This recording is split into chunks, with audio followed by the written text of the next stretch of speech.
شیخ ابن باز کا فتویٰ موجود ہے، جائیے انٹرنیٹ پر آپ بھی دیکھ لیجئے۔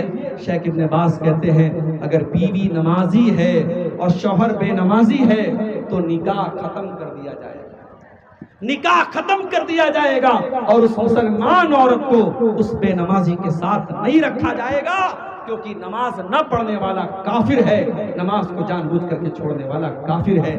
یہ سعودی عرب کے بہت بڑے مفتی کا فتویٰ ہے۔ چلو ٹھیک ہے، ہم اتنی سخت بات نہیں کہتے، ہم کہتے ہیں نماز چھوڑنے والا کافر نہیں ہے اگر وہ نماز کو فرض مانتا ہے، نماز کو ضروری مانتا ہے، اگر لاپرواہی کی وجہ سے وہ نماز نہیں پڑھتا ہے، کافر تو نہیں ہے، مگر میرے بھائیوں گنہگار تو ہے اور بہت بڑا گنہگار ہے۔ اور آج افسوس کی بات یہ ہے، ہم دعویٰ یہ کرتے ہیں کہ ہم نبی کے چاہنے والے ہیں، ہم نبی سے محبت کرنے والے ہیں، نبی کے لیے جان دے دیں گے۔ ارے تم کیا نبی کے لیے جان دو گے؟ تم کیا نبی سے محبت کرو گے؟ تمہیں نبی سے محبت ہوتی تو تم نماز نہ چھوڑتے۔ میرے نبی کو نماز سے بہت پیار تھا، اللہ کے نبی کہا کرتے تھے جعلت قرۃ عینی فی الصلاۃ، نماز میری آنکھوں کی ٹھنڈک ہے، میری نماز میری آنکھوں کی ٹھنڈک ہے۔ اور اپنی وفات کے پہلے، اپنے انتقال کے پہلے اللہ کے نبی دنیا سے یہ کہہ کر کے گئے الصلاۃ الصلاۃ وما ملکت ایمانکم، او لوگوں نماز کی پابندی کرتے رہنا، نماز کا خیال کرتے رہنا، نماز جان بوجھ کر کے کبھی مت چھوڑنا۔ تو نماز چھوڑنے والا بھی بہت بڑا گنہگار ہے اور وہ اپنی نیکیوں کو خطرے میں ڈال رہا ہے، اس بات کا ڈر ہے کہ اس کی نیکیاں برباد ہو جائیں۔ اور آگے بڑھیے، 11 چیزیں میں بیان کر کے بات ختم کر دوں گا، ابھی 4 چیزیں ہوئی ہیں۔ نمبر 5 ہماری نیکیوں کو برباد کر دینے والی 5ویں چیز، حقوق العباد میں کوتاہی۔ اگر آپ نے کسی کا حق مارا ہوگا، کسی کی زمین پر ناجائز قبضہ کیا ہوگا، کسی کا مال ناجائز طریقے سے ہڑپ لیا ہوگا، اللہ کے نبی فرماتے ہیں کہ میری امت میں سب سے غریب آدمی، سب سے فقیر آدمی، سب سے مفلس آدمی وہ ہوگا جو قیامت کے دن نماز لے کر کے آئے گا، روزہ لے کر کے آئے گا، زکوٰۃ لے کر کے آئے گا، حج لے کر کے آئے گا، بہت ساری نیکیاں لے کر کے آئے گا۔ وَيَأْتِي قَدْ شَتَمَ هَذَا وَقَذَفَ هَذَا وَأَكَلَ مَالَ هَذَا، لیکن کسی کو گالی دی ہوگی، کسی کا حق مارا ہوگا، کسی کا مال ہڑپا ہوگا، کسی کی زمین پر قبضہ کیا ہوگا، اس کی ساری نیکیاں اس کے ان تمام حقداروں کو دے دی جائے گی جن کا اس نے حق مارا تھا۔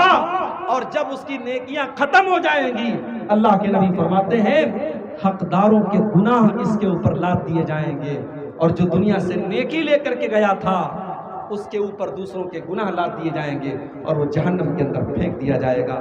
میرے بھائیوں بڑا خطرناک مسئلہ ہے حقوق العباد کا، کسی کا حق مت مارنا، کسی کا حق مت مارنا۔ دنیا کی عدالت میں ہو سکتا ہے آپ کیس جیت جائیں، وکیل کو خرید لیں، جج کو خرید لیں، پولیس والوں کو خرید لیں، ہو سکتا ہے دنیا میں آپ بے ایمانی کر لیں، مگر کان کھول کر کے سن لو، اللہ کی عدالت میں کوئی بے ایمانی نہیں کر سکتا، اللہ کی عدالت میں کوئی رشوت نہیں چلے گی، اللہ کے فرشتے رشوت نہیں لیتے۔ اللہ کے نبی فرماتے ہیں من کانت عنده مظلمۃ لاخیہ، اگر اپنے بھائی پر ظلم کیا ہے تو دنیا میں اس سے چھٹکارا پالو، ورنہ آخرت کی کرنسی روپیہ پیسہ نہیں ہوگی، آخرت کی کرنسی تمہاری نیکیاں اور تمہارے گناہ ہوں گے۔ اگر تم نے دنیا والوں کا حق مارا ہوگا، تمہاری نیکیاں ان کو دے دی جائیں گی اور ان کے گناہ تمہارے اوپر لاد دیے جائیں گے۔ اس لیے میرے بھائیوں حقوق العباد کے معاملے میں بہت ہوشیار ہے۔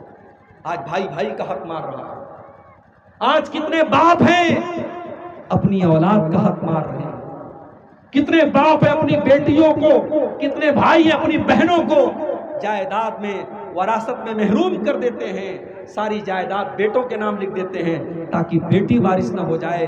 کتنے بھائی ہیں اپنی بہنوں کا حصہ اور حق کھا جاتے ہیں۔ میرے بھائیوں یاد رکھو حقوق العباد کا معاملہ بہت خطرناک ہے، اگر آپ نے کسی کا حق مارا ہوگا کل قیامت کے دن آپ کو جواب دینا پڑے گا اور آپ کی نیکیاں برباد ہو جائیں گی اور آپ کے ذمے اس انسان کے گناہ ڈال دیے جائیں گے۔ 5 چیزیں ہو گئی۔ نمبر 6 شراب پینا، یہ بھی بہت بڑا گناہ ہے۔ شراب پینے والے کی نماز بھی قبول نہیں ہوتی ہے۔ اللہ کے نبی فرماتے ہیں من شرب الخمر لا تقبل له صلاۃ 40 صباحا، جو شراب پیتا ہے اس کی 40 دن کی نماز قبول نہیں ہوگی۔ شراب پینے والے کی 40 دن تک کی نماز قبول نہیں ہوگی جب تک وہ اللہ تعالیٰ سے سچی توبہ نہ کر لے، اس کی 40 دن تک کی نماز قبول نہیں ہوگی۔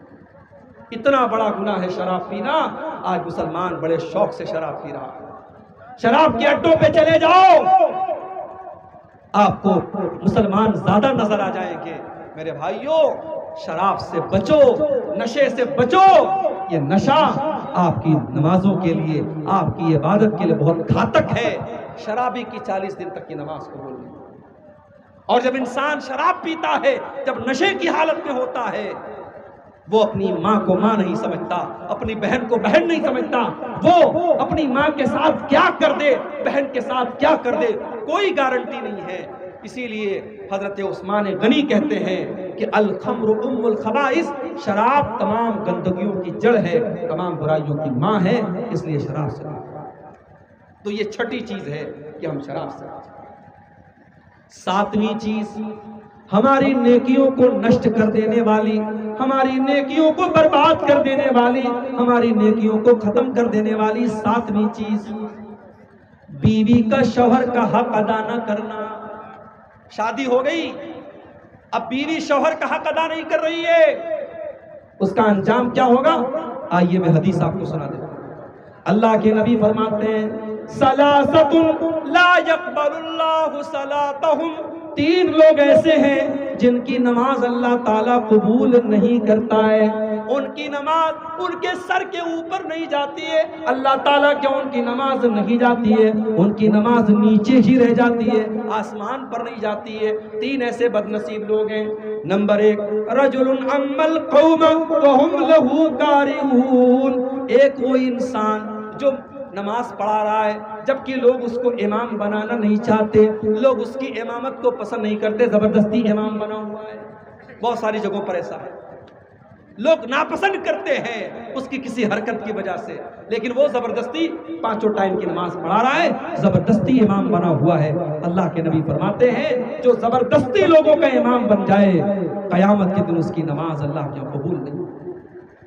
نمبر 2، وَرَجُلٌ صَلَّى عَلَى جَنَازَةٍ وَلَمْ يُؤْمَرْ، جو کسی کی جنازے کی نماز پڑھا دے جبکہ اس سے کہا نہیں گیا تھا، کسی اور سے کہا گیا تھا، یہ زبردستی آگے بڑھ کر کے جنازہ پڑھا رہا ہے۔ جنازے کی نماز بغیر اجازت پڑھانے والا، اس کے لیے بھی اللہ کے نبی فرماتے ہیں اس کی نماز اللہ تعالیٰ کے قبول نہیں۔ اور نمبر 3، وَامْرَأَةٌ دَعَاهَا زَوْجُهَا، اور وہ عورت جس کا شوہر اس کو بستر پر بلا رہا ہے، جس کا شوہر اپنا حق ادا کرنے کے لیے اس کو بلا رہا ہے، فَأَبَتْ، اور وہ انکار کر رہی ہے۔ یہ بہت بڑی بات ہے۔ بیوی کا حق ہے کہ وہ شوہر کی بات مانے، اور شوہر کا حق ہے کہ وہ بیوی کا حق ادا کرے۔ اگر بیوی شوہر کا حق ادا نہیں کرتی ہے، نماز پڑھتی رہے، روزہ رکھتی رہے، حج کرتی رہے، اللہ تعالیٰ کیا وہ جنتی نہیں بن سکتی جب تک وہ شوہر کا حق ادا نہ کرے۔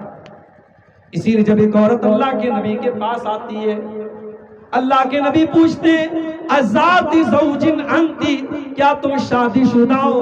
ہاں اللہ کے نبی میں شادی شدہ ہوں۔ آپ نے فرمایا کہ تم اپنے شوہر کے ساتھ کیسا سلوک کرتی ہو؟ کہتی ہے اللہ کے نبی میں اپنے شوہر کے ساتھ بہت اچھا سلوک کرتی ہوں، میں خوش رکھتی ہوں اس کو۔ آپ نے فرمایا کان کھول کر کے سن لو، انما ہوا جنتکی و نارکی، تمہارا شوہر تمہاری جنت ہے اور تمہارا شوہر تمہاری جہنم بھی ہے۔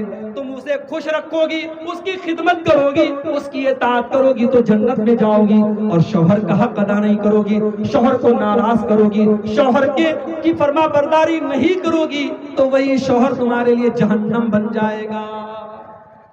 آج بہت ساری عورتیں ہیں، جلسے میں جاتی ہیں، تقریر سنتی ہیں رات دن، مگر شوہر سے ڈھنگ سے بات نہیں کرتی ہیں، شوہر سے سیدھے منہ بات نہیں کرتی ہیں۔